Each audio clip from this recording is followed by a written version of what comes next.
Shalom, selamat siang jemaat Tuhan yang dikasihi oleh Tuhan. Kita bertemu kembali dalam siraman rohani siang hari ini. Mari sebelum kita semua bersama-sama berbagi kebenaran firman, kita berdoa terlebih dahulu, kita minta pimpinan Tuhan. Kita percaya bahwa sejauh ini pertolongan Tuhan sudah nyata buat kita semua. Mari kita berdoa. Bapa dalam surga, sebentar kami akan mendengar firman pakai hamba yang jauh daripada sempurna untuk boleh menolong kami. Terima kasih untuk kesempatan pada siraman rohani kali ini. Kami percaya setiap kami akan diberkati oleh Engkau. Dalam nama Tuhan Yesus kami berdoa. Amin. Baik, sekali lagi shalom Bapak Ibu Saudara, apa kabar semuanya Bapak Ibu? Kita bersyukur sekali lagi hari ini kita kembali ada dalam siraman rohani. Sekali lagi tanpa Tuhan yang ada di sisi kita, maka kita tidak mungkin sampai di hari ini. Kita percaya kita boleh mampu dan kuat melewati segala sesuatunya, itu karena Tuhan yang bersama dengan kita. Bapak Ibu, pada siang hari ini saya ingin mengajak Bapak Ibu Saudara sekalian bersama saya tentunya membuka di dalam Hakim-Hakim pasalnya yang ketiga. Hakim-Hakim pasalnya yang ketiga, ayatnya nanti Bapak Ibu Saudara bisa baca dari ayat 12 sampai 31. Tetapi ayat yang ingin saya ambil untuk sebagai renungan kita ada di ayat ke-30. Demikian bunyi firman Tuhan, Hakim-Hakim 3 ayat 30. Demikianlah pada hari itu Moab ditundukkan oleh Israel, maka amanlah tanah itu 80 tahun lamanya. Bapak Ibu Saudara, kalau kita membaca Hakim-Hakim 3 ini, sebelum kebenaran firman ini dicatat dalam Hakim-Hakim 3, bangsa Israel itu berkali-kali dalam perjalanan hidup mereka selalu jatuh dan bangun. Dalam pelanggaran mereka, dalam dosa mereka. Kemudian mereka bangkit lagi, begitu lagi. Dan kali ini mereka ditawan oleh bangsa Moab. Selama belasan tahun, kurang lebih 18 tahun, mereka ada dalam penderitaan yang amat sangat akibat penjajahan dari Raja Moab. Nah, Bapak Ibu Saudara, dalam penindasan yang cukup lama itu, 18 tahun bukan waktu yang cukup pendek untuk sebuah penderitaan. Penderitaan itu tidak usah bicara tahun, bicara jam, bicara menit aja, bicara detik aja. Kalau bilang itu sebuah penderitaan, maka itu tidak nyaman dan tidak situasi yang tidak mungkin semua orang menginginkannya. Dan Israel hari itu 18 tahun. Bapak Ibu, ketika dalam situasi seperti itu, seperti biasa mereka mulai berteriak kepada Tuhan. Mohon pertolongan Tuhan karena penindasan dan penderitaan ini sudah melampaui kekuatan mereka. Maka kemudian Tuhan menggerakkan. Tuhan mengasihani bangsa Israel sekali lagi. Kemudian Tuhan menggerakkan seorang tokoh hakim-hakim. Salah satu hakim maksud saya. Dan dia memang namanya tidak terlalu banyak dicatat oleh firman Tuhan, tetapi nama itu muncul dalam Hakim-Hakim 3, berarti dia punya nilai lebih, punya value sebagai seorang yang dianggap pantas untuk membawa bangsa Israel keluar dari penjajahan dan penderitaan akibat penjajahan oleh orang-orang Moab. Bapak Ibu, mari kita lihat di sini, kalau Bapak Ibu Saudara nanti membaca, tampillah seorang pemimpin bagi Israel, tampillah pembela bagi Israel, yaitu namanya Ehud. Bapak Ibu mungkin tidak terlalu familiar karena memang nama ini jarang sekali dibicarakan dan Alkitab juga tidak, sekali lagi seperti di atas saya bilang, tidak terlalu banyak mencatat akan perjalanan hidup seorang Ehud. Tetapi ketika nama ini muncul, Tuhan pakai seorang Ehud untuk menjadi pembela bagi Israel atas kekejaman Moab. Bapak Ibu Saudara yang dikasihi Tuhan, secara fisik Alkitab bicara bahwa Ehud ini adalah salah seorang tokoh atau hakim yang kidal, artinya dia memakai tangan kirinya untuk segala sesuatunya. Karena ini diakibatkan dia memiliki kekurangan secara fisikly di bagian tangan kanannya. Maka ia menumpukan segala sesuatunya di tangan kiri, melakukan segala sesuatu, tumpuannya adalah tangannya yang sebelah kiri. Dan Bapak Ibu Saudara, mungkin secara fisik dia tidak masuk kategori lah kalau dibilang sebagai seorang pahlawan atau seorang hero yang akan menyelamatkan seseorang atau menyelamatkan sebuah bangsa.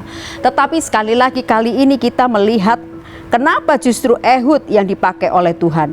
Bapak Ibu yang dikasihi Tuhan, sekali lagi tangan kanannya cacat sehingga dia memakai tangan kirinya. Namun Tuhan memakai hidup Ehud secara luar biasa. Jadi dia bisa menggunakan atau membuat senjatanya sendiri, dan kemudian Ehud merancangnya sendiri dan kemudian menyimpannya di dalam bajunya. Dan ketika terjadi peperangan, Bapak Ibu Saudara yang dikasihi Tuhan, Ehud dengan keberanian yang luar biasa berhasil membunuh Raja Moab dengan tangan kirinya itu. Dan kemudian Bapak Ibu Saudara, dia menjadi pahlawan atas bangsa itu, karena otomatis ketika rajanya mati, maka Moab dikalahkan dan Israel menang. Bapak Ibu Saudara, Ehud yang merupakan anak dari Gera dari suku Benyamin adalah orang yang mungkin secara manusia orang nggak bisa pandang dia, karena dia orang pasti akan meremehkan dia, maksud saya, karena kekurangan yang ada pada dia. Tetapi kalau Tuhan yang bekerja, tapi kalau Tuhan yang melakukan sesuatu atas hidup orang itu, sekalipun mungkin ada kekurangan-kekurangan dan mungkin ketidakmampuan secara manusia, Tuhan bisa kerjakan apa saja yang mungkin di mata manusia, apa yang mungkin bisa dilakukan Ehud, seorang yang secara physically memiliki keterbatasan. Tetapi Bapak Ibu, kita melihat dari kisah ini, kita belajar sebuah hal yang Tuhan itu luar biasa, Bapak Ibu. Dia kalau mau bekerja atas siapapun juga, akan memakai siapapun juga. Tuhan gak pandang seperti apa yang manusia pandang. Mungkin manusia bisa memandang seseorang itu kalau bisa dipakai, kalau bisa menjadi orang yang terkenal dan lain sebagainya. Orang yang bisa diandalkan adalah mereka yang memenuhi kriteria manusia. Secara manusia adalah begini, begini, begini. Tidak memiliki kekurangan kalau bisa. Tetapi kalau Tuhan bekerja, dia tidak pernah melihat segala macam bentuk kekurangan yang ada pada orang itu. Asalkan orang itu punya ketulusan hati, punya hati yang mau taat kepada Tuhan, maka dia pasti juga bisa dipakai oleh Tuhan. Tuhan gak lihat apa yang ada secara fisik, tapi Tuhan jauh melihat kedalaman hati Ehud. Saya percaya itu, maka Tuhan pakai Ehud hari itu. Maka kemudian sekali lagi, kalau kita lihat nanti di ayat 29 dalam Hakim-Hakim 3, pada waktu itu mereka menewaskan kira-kira 10.000 orang dari Moab, semuanya orang yang tegap dan tangkas. Jadi yang berhasil dihabisi oleh Ehud dan juga orang-orang Israel hari itu, berdasarkan catatan sejarah kebenaran firman Tuhan, dalam kebenaran firman Tuhan yang kita baca, itu adalah yang terbunuh orang-orang justru yang tangkas, orang-orang yang tegap, dan seorang pun dikatakan oleh firman Tuhan tidak ada yang lolos. Artinya orang-orang yang tangkap dan cerdas dan juga punya perawakan yang luar biasa itu justru mereka yang dihabisi oleh mereka, dan tidak ada satupun yang lolos. Dan itu kalau bukan tangan Tuhan yang bekerja atas Ehud, atas seluruh orang-orang yang bersamanya hari itu dalam memerangi Moab, maka tidak mungkin hal itu bisa terjadi. Karena jujur secara kekuatan pasti Israel ada di pihak yang kalah, karena dia pihak yang dijajah, tidak punya kekuatan. Tapi bersama Ehud dan bersama Tuhan yang melindungi mereka dan memperkenan mereka untuk maju melawan Moab, maka kemudian kemenangan Tuhan beri di atas mungkin seluruh harapan yang selama ini mereka bisa bayangkan. Gak mungkinlah bisa membunuh Raja Moab, gak mungkinlah bisa menghabisi orang-orang yang tegap ya dan perkasa itu. Tapi kalau tangan Tuhan menyertai, apa yang gak mungkin pasti bisa terjadi kalau Tuhan mau. Nah, Bapak Ibu, kita melihat di sini, kita belajar. Menurut ukuran manusia, Ehud memang bukan siapa-siapa. Bahkan ia dipandang sebelah mata sekali lagi oleh orang-orang karena keterbatasan dan kekurangannya. Tapi bagi Tuhan itu tidak ada yang mustahil. Kelemahan bisa diubah menjadi kekuatan yang dahsyat. Dan di tangan Tuhan yang kita tahu dia adalah pemilik hidup kita ini, semuanya bisa dirubahnya, semuanya bisa dibuat yang berbeda. Tergantung kita meresponi sang pemilik hidup itu dalam mengerjakan bagian-bagiannya dalam hidup kita. Maka siang hari ini, seberapa banyakkah keterbatasan yang saya dan Bapak Ibu Saudara miliki? Mungkin kita punya kekurangan yang rasanya nggak mungkin untuk bisa melakukan hal-hal yang besar buat Tuhan. Tapi kalau memang Tuhan memberikan keputusannya, atau Tuhan memang mau berkehendak atas itu semua, maka semuanya itu bisa jadi.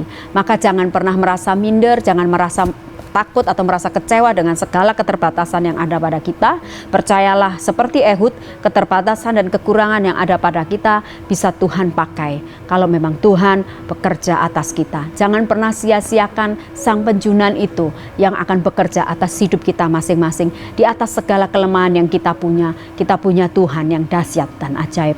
Kiranya kebenaran singkat ini boleh menolong kita sekalian siang hari ini.